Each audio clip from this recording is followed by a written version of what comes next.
Hello and welcome. I'm your host, William Liu. I'm joined by co-host Alex Wong. You're listening to the Hello and Welcome podcast presented by Betway. Make sure you follow Hello and Welcome wherever you listen to your podcast. Make sure you leave reviews, especially if you're listening on Apple.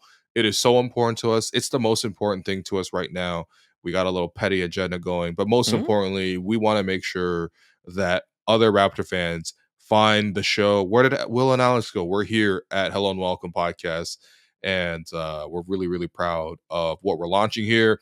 Alex, you're going to be in New York actually by the time this gets dropped, but how are you feeling right now? Yeah, I feel great, man. You know, we're going to be going through the Eastern Conference over-unders today, like you mentioned, recording a few days earlier than it comes out. So, you know, if LeBron gets traded to like Golden State or if the Knicks make another move, will just come on and monologue at the top to let you know that these lines have changed. But yeah, I just want to shout out. What's the craziest thing that could happen possibly? Let's see. Craziest thing that could happen is, man, I don't even know, man. There's no like which team is still gonna make a big move. I feel like after the Cat trade, there's really like no surprise bomb that's coming. But I don't know. Maybe Shams will let us know. Congrats on the new ESPN gig, my brother.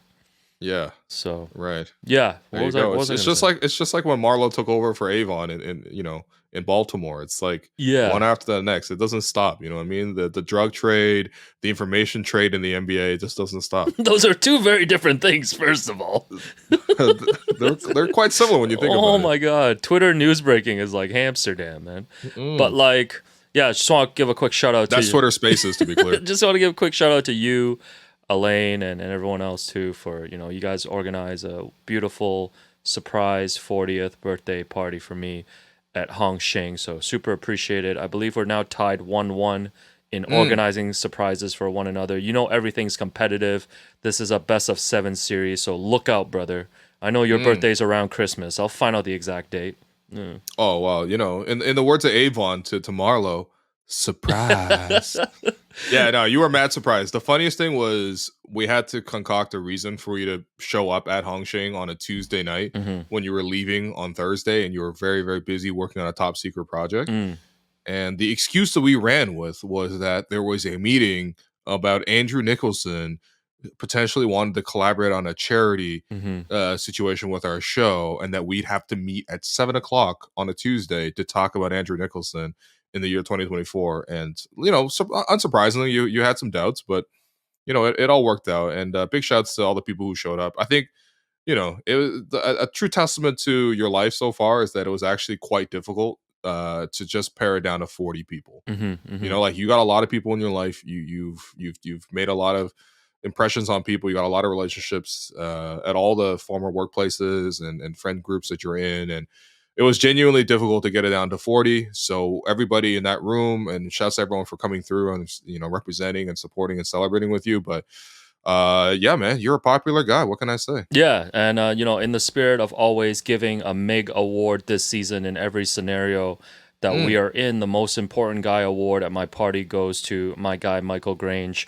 The last time that we were in a Asian establishment was in 2008, I believe, when he came into Asian Legend at a Richmond Hill location to pick up takeout. He always says he wasn't there. Grange, I had a 20-minute convo with you, and you know, that might have inspired my path to join, media and become what I have become. So, Grange, you are part of my origin story, and I just want to salute you, my brother.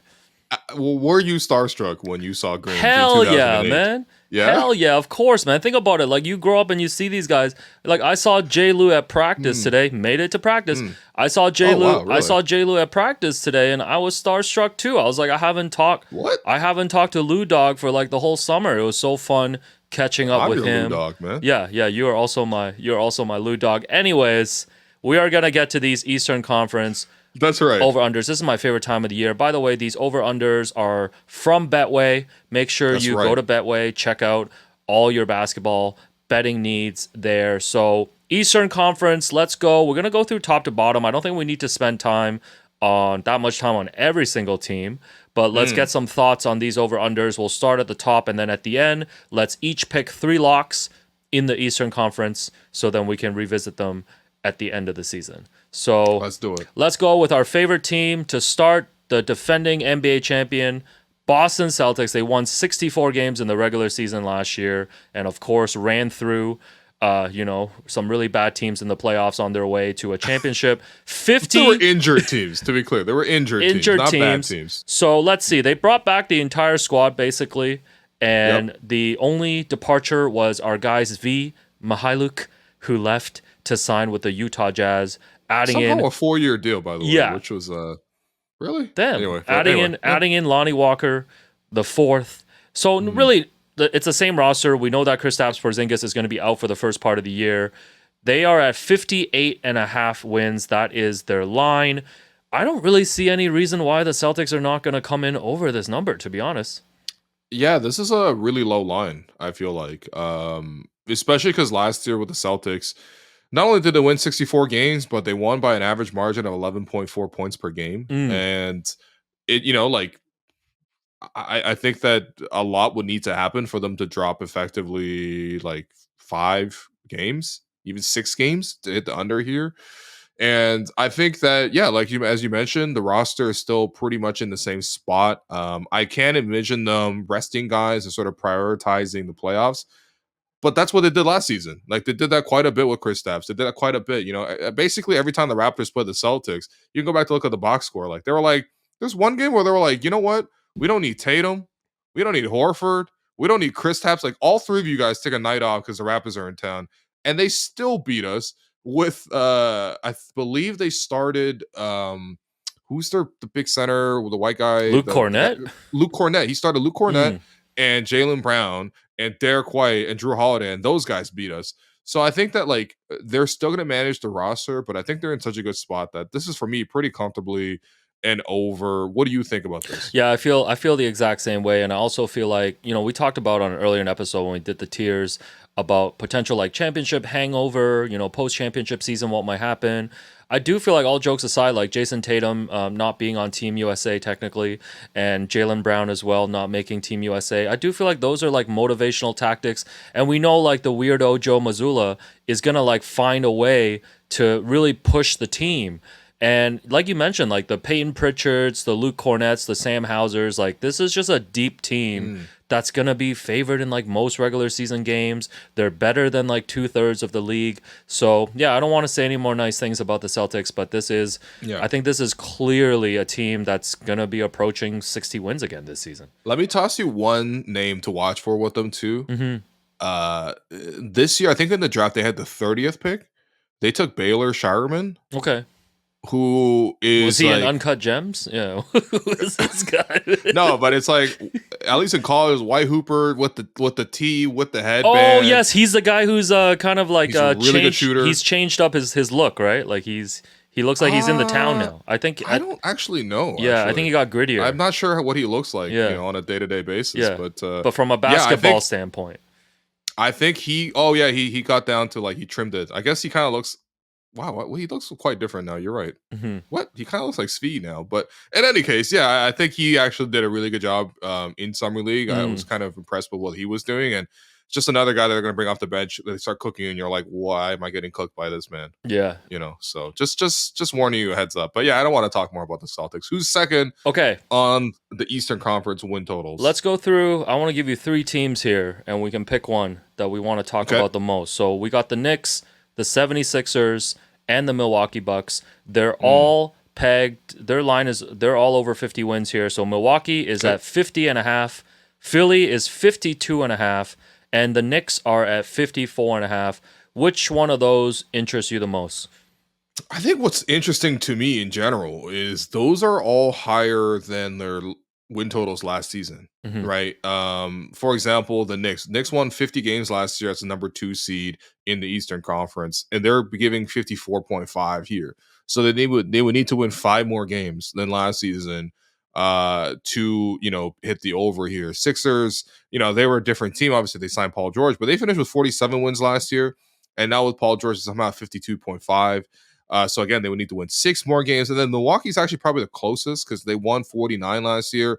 Right here, they had 50.5. What's interesting is I think they won 33 of those with Adrian Griffin before they fired him, which means they didn't win a lot of those with Doc. Yeah. But I But don't know. You know what, Bill? No, we're not doing that today. No, Yeah, go ahead. Not Doc again. Go ahead. That was actually my voice last night, but go ahead. Yeah. Yeah, please eat a whole bag of Fisherman's Friends. But like, I think out of those 3 for me, I actually think the Bucks probably are most likely to hit the over, mostly because they're at the 50.5 mark and they were at 49 games last year.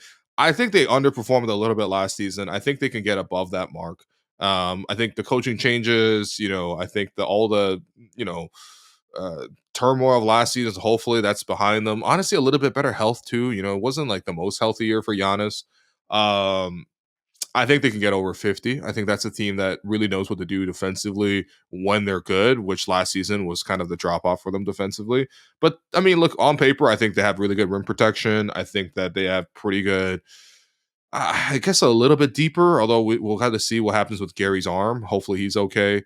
But those other 2, I don't know. Like, do you see 6 more wins for Milwaukee just because they added PG and 5 more wins for the Knicks because they added Cat and Bridges? Yeah, in the regular season at least. I mean, my big question for Philly is that Embiid has already talked about not going to be prioritizing the regular season. Once again, respects on finally prioritizing the championship in year 15.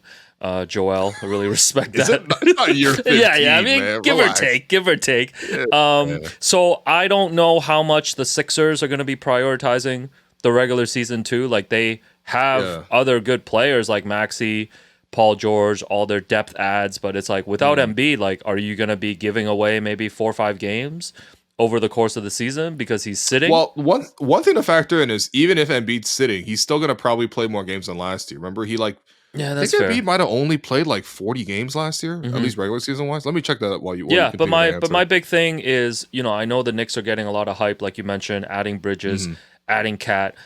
I really think it's going to take them a little bit of time, man. Like, it's just a lot of moving pieces here that, they're going to be incorporating. It's going to be a slightly different team. I feel like it's going to be a slightly different approach. It seems like a lot of the talk now is about the Knicks becoming perhaps even like the best team on offense in the league. And that's kind of not what I've known, like, Tom Thibodeau teams to be about. And are they gonna, like, what are they gonna look like? I just want to see those things. So for me, like, I'm actually, if I were to look at those 3, I really like picking the Knicks at the 54.5 under. I don't think they're gonna just come out and start rolling. I think this is gonna be a bit of a process. I'm sure they're still gonna emerge as one of the top contenders going into the postseason, but I think the regular season is gonna be a little up and down for them. Well, I mean, there are a lot of changes to sort of incorporate, not only with Cat, which is the biggest one, but even with a guy like Mikal Bridges, sort of what his role is going to settle in at. I don't know. Out of the 3 teams here, I've already been on record. I do like the Knicks as the second best team in the conference. I think, to me, like, the Cat thing, I understand, like, defensively, whatever, but I think offensively, like, in terms of spacing centers, right? Guys who can really shoot the 3 while being center at like 7 foot plus. Like, I don't think there's anyone in the league that's close to Cat at that skill. And I think it just changes so much for them in terms of getting open driving lanes for the rest of these guys. I think Tom Thibodeau, out of all these coaches, is probably the one that's most driven to get the most regular season wins. Obviously, there's Nick Nurse for Philadelphia, but Philadelphia's stated goal for the season, it seems like they're going to rest Embiid a little bit. By the way, he played 39 games last year. I think that probably bumps up to like probably 50. Sure. But like probably around that 50 range, maybe 50 to 55 if he's not like significantly injured, which you can never really count out. And then Paul George, they're probably going to do a little bit of load management with him too. So, like, I'm curious there. At the same time, Philadelphia added good depth too. So there's a case for all of this, but weirdly enough, I even though I'm least confident in the Bucks, I think they're probably the one that I'm going to go over with, and I'll probably join you on the under for both New York and Philadelphia. I think they're probably going to hover around 50, like just on the dot, rather than like 55 for New York, which is what they need to hit the over, or like 53 for Philadelphia when they're resting their guys. Yeah, and before anybody makes any decisions on these over-unders, I just want you to know that Thanasis Antetokounmpo is currently a free agent. He is not on the Milwaukee Bucks roster. So I actually did. I did know that, which is the funniest thing too, because I feel like This guy said, "I everyone heard just that. I assumed. heard that. I saw that."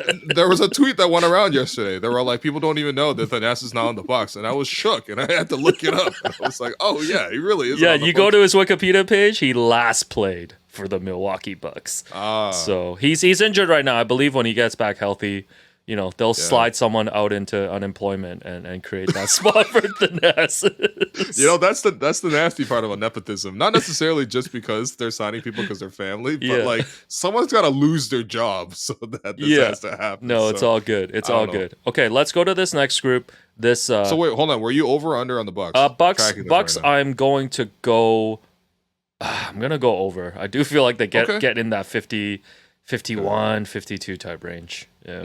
Okay. Okay, let's go this next quartet of teams. Quartet. We've got the Cleveland Cavaliers at 48 and a half. Essentially brought back their entire team, have some clarity now with Donovan Mitchell at least signed, although I guess players can request trades any day that they want. Orlando Magic 47 and a half, big KCP pickup in the offseason. The Miami Heat, the hardest working, the most cultural, the most immigrant squad. Most cultural. 44 and a half. No big moves during the offseason. They lost Caleb Martin and the Sleepy Pat Riley. and Not making any moves. Sleepy Pat.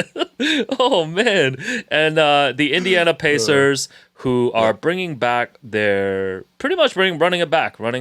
Their whole squad. Their basically, conference yeah. finals team going to have a full year of Pascal Siakam are 43 and a half. Wow, I am shocked by this Yeah. Indiana Pacers number. I know we're Yeah. doing the locks later, but lock me in for Pacers over. I think this is the team that has the best chance to make a jump and maybe be in the top 4 this season out of this group. Yeah. First off, I'm actually shocked at that line. Mm-hmm. So they won 47 games last year. Don't forget the Pacers had a lot of changes and guys coming in and out all of last season.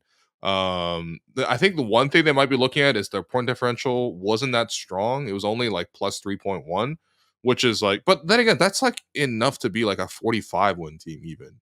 So like if when you do the Pythagorean wins, like Oh, brother. that real dark Fangraph shit, right? Yeah. But like, um, yeah, I don't know. I think that is pretty low for what they do. I think that like the league still hasn't shown an ability to defend the Indiana Pacers. Like this is going to be a top 5 offensive team, and they're basically betting that they're going to be like basically 500. So I would consider the over here on the Pacers as well. We also know that they were like one of the top 3 seeds in the East for most of the year until they suffered some injuries, and then they got kind of bunched up with like the rest of the teams in this range. But yeah, I don't know. I like the Pacers though. I think they play a really unique brand of basketball. I think Pascal is like a really additive piece for them. I think he's fit in really well.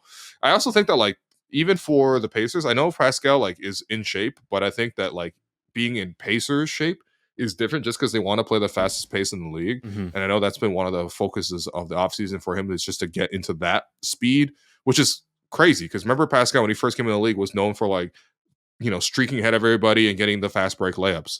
Even 2019, that was a lot of his role was, being the outlet on the break. Now this team is playing so fast that Pascal needs to catch up to that speed. So I think that's something that's going to be interesting for them. There are also a lot of young guys. Halliburton hopefully is healthy for the year. So our boy Mainlander can make more trips to Indianapolis in his Mini Cooper. I thought you were gonna say our boy Andrew Nemhart, man. Come on, bro. Our boy Andrew Nemhard ready to take that leap. Benedict Mathurin coming back from his injury, which cost him a lot of last season. Like they've just got a lot of pieces, and I think moreover to that is they've already shown an ability that if they have injuries, which last season had injuries to Halliburton, they didn't have Pascal for most of the year. They didn't have these other pieces. They still were able to get results. So yeah, for me that one's an over. I think Cleveland. I don't know. It's so funny because it's really just the question is how much does a coach change, right? Because Mhm. as you mentioned, like their big offseason moves are already made, right? And that was last season. They got Max Strus in the door. They got a Niang in the door. Like they're not like huge names, but I think Strus was a good pickup for them. Added a little bit more 3-point shooting. There's one game where he just absolutely torched the Raptors last season. Like he went like 6 for 6 in the quarter or something. It was nuts. Um, but like, yeah, I mean, I think the biggest thing they're betting on is like number one, the coaching change, and number two, Darius Garland being healthy for the year. Is that enough to push them above one more win past what they were last year? I don't know. Like like why is Cleveland to you? I'll ask this question. Why is Cleveland to you like a tier below New York or Philadelphia or Milwaukee I when they just have a lot of talent? Well, I think even look at the regular season last year. Like it seemed like they didn't take off until some of their starters got hurt. Like it was Mm, almost like when you took some of those players off the table. You know, when yeah, Allen and Mobley weren't together, or when right. Garland and Mitchell weren't together. Like suddenly it seemed like there was like more structure to what they were doing. And I think some of this too is just that like are some of these guys gonna make a jump? And I think the guy that you're looking at is Evan Mobley, right? Like Mm, who's like we know Donovan Mitchell is like I don't know, like top 20 player. I think he called himself a top 15 to 20 player. But mm. when you look at Wow, very truly, we finally have found a very self-aware player. I love a guy that's pull up be like, yeah, I'm like the 17th best player in the world. I actually think that's very proper. No, like It's like, yo, it's either me or like I don't know, man. Like, who? How can you decide who's better between me and Cat? You know yeah, what I mean? yeah, Like yeah. one of those things. You It's know, like, no. okay, Meanwhile, Cam Thomas is like, I'm the third best player in the league. You know what I'm saying? Like we just need this like yeah, I am reality. used to that. Yeah, we just Yeah, need this reality. But I think you look at the star players on Cleveland, they don't match up with the talent that's on Boston, that's on the Knicks, that's on the Sixers, that's on the Bucks. Like they're just not on that okay. level. And I don't know. I just don't find them to be interesting. I know this isn't about that, but it's like Mm. I don't know. Like, do you do you like see them like developing into something more? It just seems like they're gonna eventually have to just accept that they have to make a Yeah, trade here. yeah. No, Cleveland's roster is like sometimes you're midway through a Sudoku puzzle and you realize like, oh, I screwed up a number like Mm. 10 numbers ago, and now I'm a this grown whole puzzle's I'm a useless. grown man, so I do the New York Times crossword. But sure, Oh, yeah. sorry. Yeah, I love a Sudoku, man. Mm. No math involved, Hmm. but yeah, I think for them, like you're right. Like their pieces haven't really all fit in together, and even the jump for Mobley, like even slander aside, Hmm. right? Because like, what's the point in slandering like the 10th best power forward in the league? But like, um, where is the room for him to improve? You know what I mean? Like if he's gonna take a jump, someone's gotta like take a step back. Who's taking a step back in that group? Nobody. Hmm. Yeah, Like you tell me Allen's gonna do less offensive rebounding and catching lobs and rolling? Like, no. He's gonna do that however much the offense dictates. yeah. If Until anything, the lights are too bright.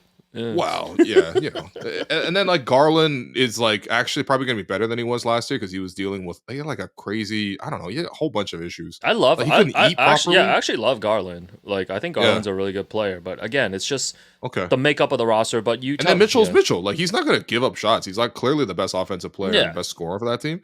So I don't actually know where he's supposed to just like get all this like this big jump from. You know what I mean? Like Hmm. big jumps happen when there's actual shifts in the roster. Yeah, so You know, give me so the Cavs under just like pure out of hate. okay. I could see them like winning You know what? I'll take 48. him over. I'll take Okay. him over for Joe Wolfon, bro. Okay, take them over. I mean, Yeah. Orlando, they added KCP. You're betting on some of those young guys to Yeah. improve a little bit.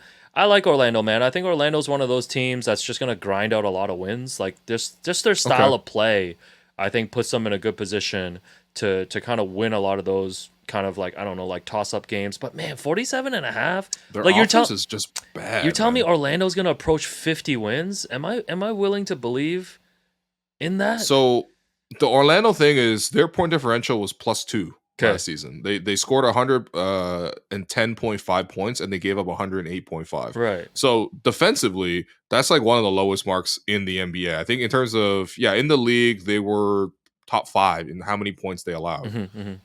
But their scoring is bad. Like their scoring is just bad. Hmm. Only teams that scored less per game than them last season was Charlotte, Yeah. Detroit, Miami, and Brooklyn. Like even the Raptors had scored 2 more a game than Brooklyn, than Orlando. Now, of course, like whatever you can like do. This, maybe pace comes into that. I mean, using raw points per game is like whatever. Hmm. It's like the number one It's thing to annoy it's the got raw basketball nerd. dogging his stats right now.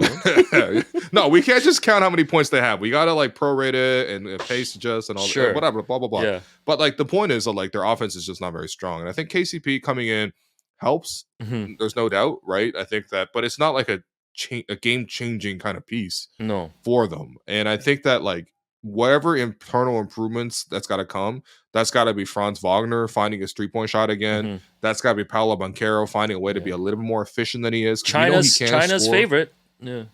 You know what? Maybe he found something in China. You know, like Hmm. who amongst us hasn't gone to China and thought, maybe there's a different way to live. But Yeah, I think for me, I don't feel like there's enough change here to hit the over for them.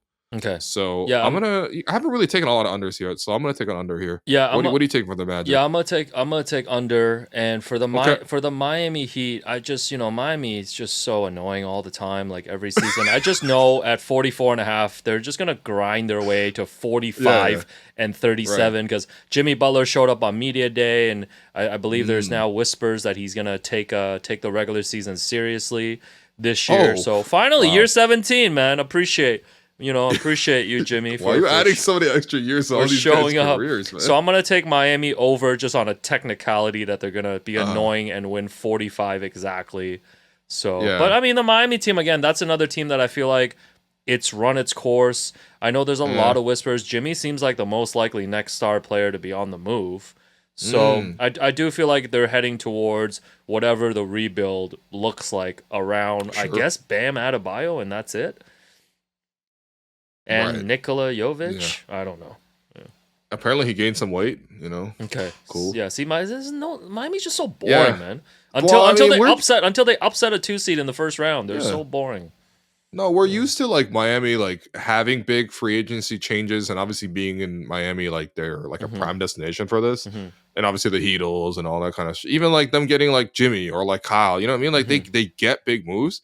And that's why they be calling him they be calling Pat Riley sleepy these Oh days. no, Because like man. you No. know, like, he just didn't do nothing, Yo, man. The rest my big Wongstradamus prediction is okay. Luka Doncic will be a Miami Heat in 3 years. Yeah. Don't ask me to explain Ooh. that.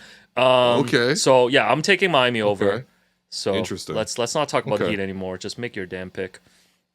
I'm gonna take them under as well. I think yeah. No, I got them over. I got them over. Oh, you're Yeah, going yeah. over? I'm Okay, having them I'm hit going under on this. exactly 45. I'm gonna price in a little Jimmy Butler blow up. Okay. You know, Okay. Let's do yeah. that. Okay. Next. Because if he doesn't get that contract extension from them, Mm, you know, could be get a little awkward. That's okay. all. We want to take this break in the podcast to let you know that we are partnering with Tangerine for this season. For people who aren't familiar, Tangerine is the official bank of the Toronto Raptors and its fans, and Tangerine is a foundational partner of NBA Canada and WNBA Canada. Tangerine is focused on growing the game of basketball in the country from the grassroots level all the way up to the pros, and where you will find a court, you will likely find Tangerine. And that's the mission that really resonated with us because we also share the same goal of growing the game of basketball here in Canada. What you need to know about Tangerine is that they are about forward banking. That means no unfair fees, no overly complicated products, no expensive brick and mortar branches. And if you want to learn more about Tangerine, go to tangerine.ca. Our next quartet. This is the play-in quartet, I guess. I don't even know. The Atlanta Hawks are at 36.5. The Atlanta Hawks are definitely a 36.5 ass franchise. It's always 36 and 46 for the Atlanta Yeah, Hawks.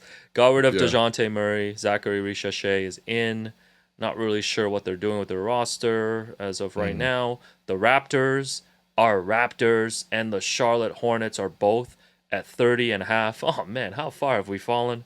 We're with the Hornets, and the Chicago Bulls are at 28.5. Let's just pick one of these. I'm sure you want to talk about the Raps here. What do you want to talk about with these four teams? By the way, the Atlanta Hawks as a franchise are 2,927 against 3,010. So basically, they're one of the most 500 teams Yo, of all this time. guy's raw dogging their franchise all-time record, man. That's crazy. This is crazy, man. Yeah. They're just always 500. It's Well, dating back. There's data here in the 1949. Well, listen, let's talk about the Yeah. Raptors, and then let's pick one of the three teams that might interest us Sure. there. 30.5. I think we know it's a rebuilding year, all of that talk. We already have a potential RJ Barrett injury that's going to keep him out for the start of the season. I know Kirtika was on with us last week and talked, told us the stats, things, trends to look out for. I feel like this is a very fair line, man. I know you're probably going to be a little bit more high on the Raptors than this line, but I think the Raptors are going to be right around here, and it doesn't mean that they're going to be a terrible team. I just think this is where a rebuilding season is headed, and I think the 30 and a half is a very fair line, and I would take the under on that. You would take the under. Okay, Hmm. so for me, I think for the Raptors, like it's really a question of do they intentionally pivot towards a tank Hmm. this season? And what I mean by that is, do they start shutting down players? Hmm. Do they trade some of their veteran players off the roster? Because short of that, I cannot look at this roster and just say this is a 30-win team. Like I genuinely believe that their quality is like in a little bit above that. Like Hmm. probably Atlanta level of like 35. Hmm. You know, Atlanta's a very different team than Toronto, but at the same time, like whenever they play each other, they're neck and neck. Hmm. You know, and so it is like a significant jump below that they're pricing in. I think what the 30.5 is pricing is that there's a real chance the Raptors just call it a year and they fold. Because guess what? We've seen the Raptors pull this move now twice in the last 4 seasons, Hmm. or twice in the last 5 seasons. Yeah. Whatever. Like the Tampa year, they clearly pivoted, and then last year they clearly pivoted. Hmm. And I guess in between there were 3 struggle years, which they actually were they're above 500 team in that stretch. But like, yeah, I mean that is the history of what they've done recently with this franchise. So I think the line is fair. It's just basically what you're betting on is like, are the Raptors going to tank? And if you truly believe they're not going to tank this year, I think this is an easy over. But if they do, then you got real issues. The other part is just the Raptors don't have a lot of quality of depth. Hmm. You know, I did a whole episode last week about just like who's the rotation going to be. I think the real question is if there's any injuries, how do the Raptors cope? Yeah, but that's Because the why. Raptors could be like, decent team or good or rotation when everyone's healthy. But Mhm. if Scotty misses a week, that's Jonathan Mobile in the starting five. Like, Well, that's to my point. I think you are a little bit optimistic, a little bit mm, too optimistic about this. And to your point about, are they going to tank? Like, I don't think it even needs to be that extreme. And it's like, if a guy has an injury, like if Quickly gets an injury, like Scotty has an injury, I think they're going to be very cautious about that stuff, right? Like, they're mm, not going to push to have those guys out there. And it's like, when they're in different situations, if some of these rookies are in the rotation, some of the younger guys, are they going to prioritize giving them a longer look in competitive games over like, oh, let's play our 5 best guys for 40 minutes and try to get this win? I think there's going to be a balancing act there, and I really mm. don't think they're going to be prioritizing getting the most wins. So I think just, yeah, like you mentioned, this is Okay. this is kind of a philosophical bet on like, oh, Hmm. what the organization's philosophy is going to be. So Yeah. you're going to take the over, and I'm going to take the under on that. Yeah. By the way, looking at this whole group now, Hmm. because I did take a couple unders in the top whatever, like the playoff picture, but the fact that this conference has Atlanta, Toronto, Charlotte, Chicago, Detroit, Washington, and Brooklyn, I feel like there's probably like a baked in inflation for all the top teams because this is very much a conference of like haves and have nots. You know what I mean? Like Hmm. there's a whole half of the like bottom of the half of the conference that potentially is all not trying to win, Yeah, no, which I'm would totally with really you. inflate the win totals for the guys up top. So I actually maybe I might even revise some of these. But anyway, yeah. Where are you at Atlanta? I have nothing to add about Atlanta. I mean, You're gonna be over or under, buddy? yeah, okay, let's just go under on it and on Atlanta. Okay. All Charlotte's right. interesting to me. I mean, I lied about that. They're I'll not. give them. Yeah. I'll give Atlanta the under Okay. too. I Yeah, mean, but sorry, keep going. Yep. Charlotte's not that interesting, but I mean, I think there's potential for them to make a little bit of a jump. I mean, what does that mean? Like, could they be approaching like 500? Mm, I mean, they've got the same over under total here as the Raptors, but it's mm-hmm, like, oh, is that core group with Brandon Miller, with Lamelo Ball, like mm-hmm, are with Grant Williams, are mm-hmm. they capable of making a jump? Charlotte is another team that's just always in this, 25, 30, 35 wins. I just Yeah, I would take the over on Charlotte. I think they're better than a 30-win team, man. Yeah, I think the over under with 30.5 is how much over or under the speed limit that Lamella Ball is going to be driving. Oh So man, it's how many times Grant definitely, Williams is gonna annoy his teammates. definitely taking the over on that one. But yeah, yeah, I don't know, man. I probably give them the over. I don't know. Like I think the Hornets, you can kind of talk them into like they've got some decent-ish talent that they brought in, over the years. I think Miller is going to be decent. I think Lamelo, if he's healthier this year, I think he's a good player, obviously, and Can be productive. I don't know, man. This is tough. This is also a team that like willingly employs Miles Bridges, and they've done it Yeah, repeatedly that's now. right. You know what? Change that to an under, man. Oh Give yeah, me the off the under, man. vibes. Give me the under, Okay, man. okay. I still think quality of players wise they're an over, We're but we'll give you the morality bringing in the under. So that's morality sick. clause on this one. The Let's Chicago go. Bulls lost DeMar DeRozan. They Mm, lost Alex Caruso. They lost yep, Andre Drummond. They lost a player named Javante Green, and that's they right. added Josh Giddey, and that's really their big ad. Unless Oh, you word? care about Chris Duarte and Jalen Smith, so I don't. they Yeah. still have Vucci Main on the roster, Nick Vucevic. They still got Mm, Zach LaVine, who showed yeah. up to media day. Was like, let's turn a new page because nobody wants to trade for me. The Bulls are a super depressing situation, and Yeah. 28 and a half. I feel like this is a good bet on a team that might sell off some of their parts as well. So to me, this Damn. is actually a very What easy. parts do they have, man?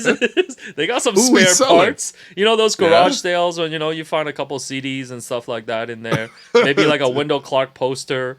Yeah, like this is actually a specific spot by U of T on Okay. St. George. So yeah, I think the Bulls are gonna be trending downwards like by the Hmm. middle of the season. So this is a clear under for me. I might even pick the Bulls under as a lock for no reason. Wow. Mhm. So I mean, I will tell you the Bulls won 39 games last year. That's fine, but I mean losing DeMar's pretty big. Like Is that DeMar's 10 games big? But like, what is exciting for you about this roster? Give Oh, me some nothing. Now, Pat to be clear, I'm not Williams trying to. propaganda, brother. I ain't trying to back the Bulls like that. I swear. Yeah, I just I think Giddy's actually going to have a good year for them. sure. They're going to do everything possible to make sure he succeeds. Yeah, Which is a little gross. And then, what else do they have on that roster? I mean, you excited about Lonzo Ball coming back? I've seen some photos of Lonzo. oh yeah, I mean, from a sentimental standpoint, I think it'd be super cool for Lonzo to come back Yeah. and hoop. But if he comes back and hoops, they should trade him to a better team. Like What? that's no, but that's a trade chip that they should cash in. Like the Bulls Okay. are like in dire need of a rebuild. Like where Oh are yeah, for you sure. going with this team? And like if you can trade Mhm. Zach LaVine for I don't know, like I don't even know what the obviously there doesn't seem like a huge trade market for him out there with his contract. But if you can Mhm. just move on from that and just start over, and I think they're moving in that direction because like what is the goal of Yeah. this team to try to win this season? They are a team that desperately needs to tank and add more top end talent. Like I think like this year they took Mattis Bezelis, Hmm. which like I think he should have probably been a top 10 pick. I think he might have slid out of the top 10 entirely. I like that kid, and I think he really is a good player, and he will get a chance to show that in Chicago. But they just need to tank for a couple of years. Like they really badly need a franchise level talent to build around. Hmm. They just don't have that. And I think that like maybe the one thing standing in their way is that their management group is still the same as the one that just built the previous team that didn't really work out. And it's not like Bobby and Masai, I guess, who have a lot of like cachet and like built-in sort of like longevity, like that they do in Toronto, where they can pivot between like, hey, we're winning this year, and we're tanking this year, and we're all going to be kind of relatively okay with it. Versus, I think for this management group, like they need to make this thing work, or else they're getting fired, or they're not getting a new contract extension. So I do wonder about the management position, and also the Bulls historically just haven't tanked that often. I would say they're probably more of those teams where it's like if we're half decent, we can fill United Center, sell a lot of tickets. We're in a big city kind of stuff. But yeah, I don't know, man. I mean, a lot of the kind of hinges on Lonzo and Giddy, who I think their games kind of overlap a lot. In terms of like, I guess what makes them effective. They're both like really good open floor type of players. And I think the latest, this is October 7th, Casey Johnson, who bless his heart, but he spent his whole life covering this team. But the latest report was that Lonzo and Josh Giddey both continue to take contact in practice and scrimmage, but Billy Donovan wouldn't commit to them playing in Tuesday's preseason opener in Cleveland and said that Ball, quote, still has a ramp up period. So Hmm. I don't know if this. I know it's a crazy drop to drop 10 games going from 39 wins to 28, but I don't know. It's just going to be a struggle for them all season, man. Who are their bigs too? Like, I guess Vucevic. Yeah, no, this is tough. I'm going under on the Bulls for sure. Mm, So the last three teams that we have in the Eastern Conference, the Detroit Pistons are 25 and a half. They added Tobias Harris and Tim Hardaway Jr. the Washington Wizards, which, we saw, we've seen a few times now in preseason against the Raptors, are at 21.5. Jordy Under.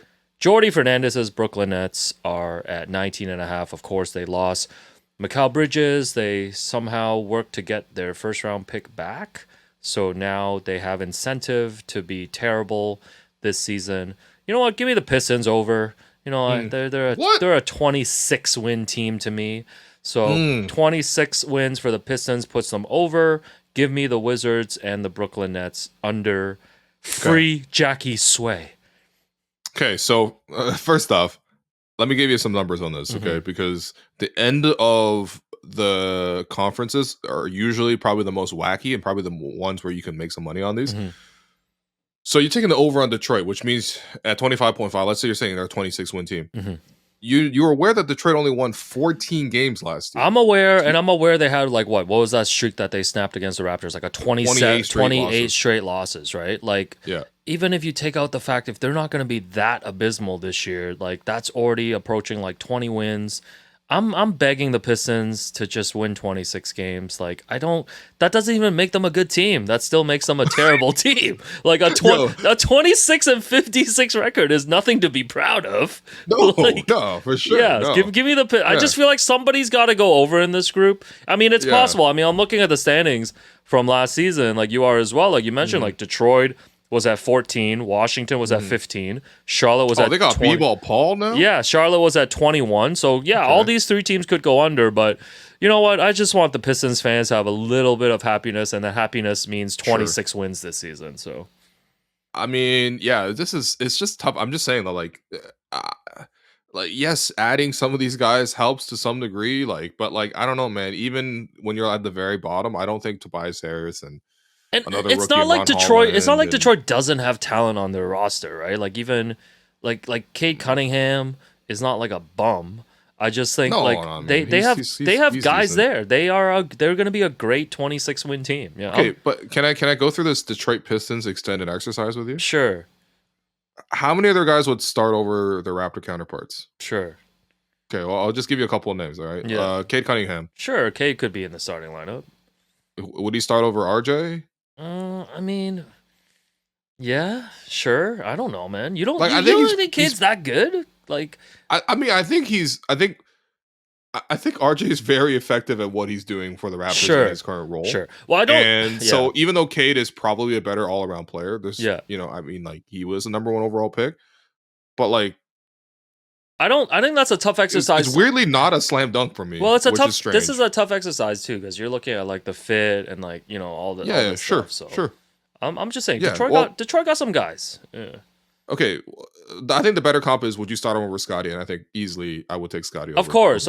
Like once again, I'm arguing for the Pistons to win 26 games. Would you start Jalen Duren over Jakob Poeltl? No, I'll probably keep. I like Duren a lot, but I think Jakob's still a more effective player, right? Yeah.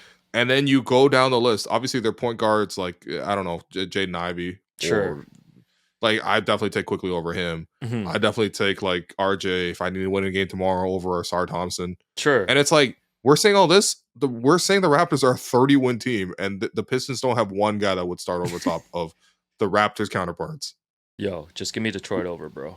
No, I'm in the under on this. Give me the over. Wizards and Nets are clear unders to me. We're clear on unders on the Wizards. we're clear on those. So let's get your 3 locks, and then I'll give my 3 locks.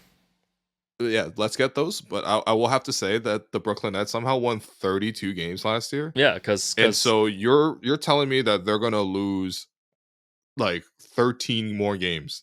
Than they did last year. You know what? On the strength of Mikal Bridges, they have all the motivation to not win this year. They're not gonna try to win. And you know what's the easiest thing to do in the NBA is to purposely lose.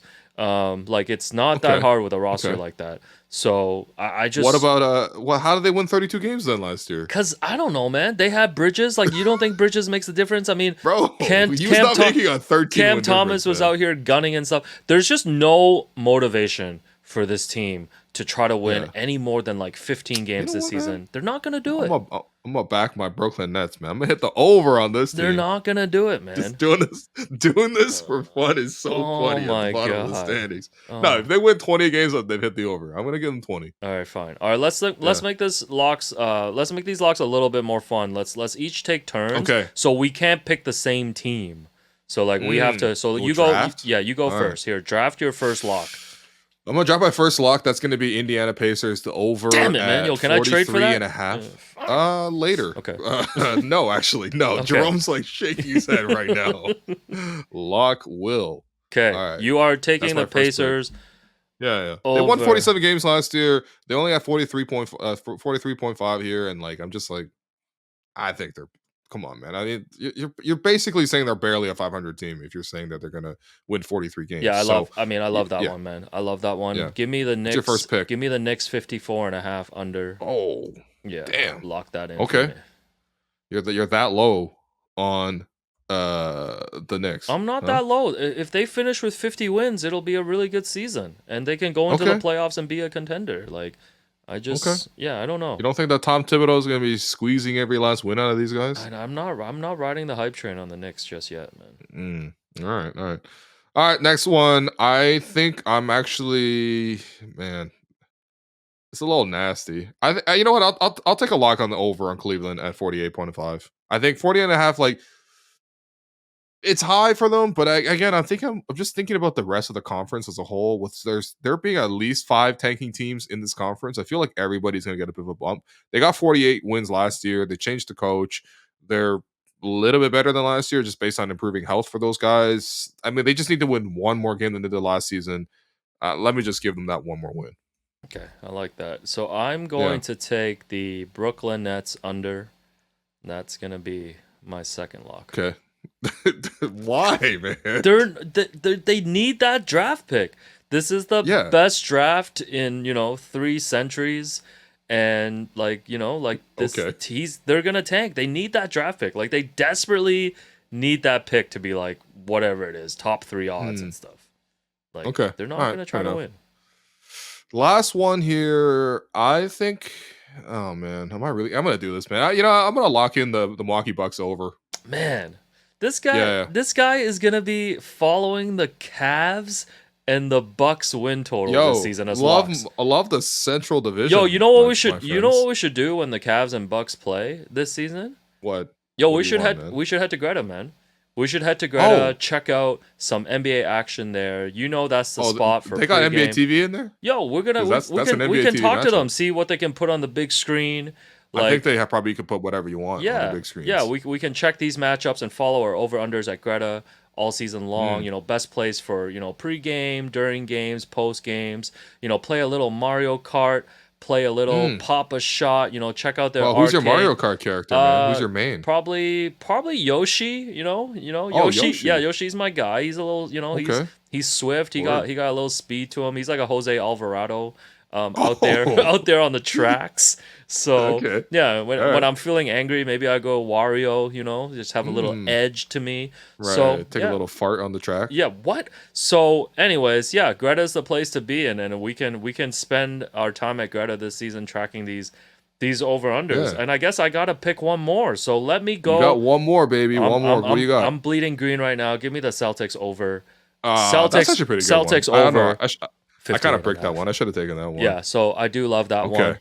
And that was it, man. I mean, before we go, we were talking about the Pacers as a team that is probably going to overachieve on their 43.5 win total. So I just want people to know that on Betway right now, you can bet on the Pacers at 4-1 odds to win the Central Division. Now, the Milwaukee Bucks are the favorite, and I know you're backing the Bucks on the over for their win total. Cleveland is also in the mix there. The Pacers have the 3rd best odds in that division. I honestly think this is pretty decent value if you think the Pacers are going to make a jump. Like, I could easily see them finishing the season as like a 3rd seed, with like over 50 wins. So hit the QR code at the bottom if you want to check out the Pacers. They're right now 4-1 to win the Central Division.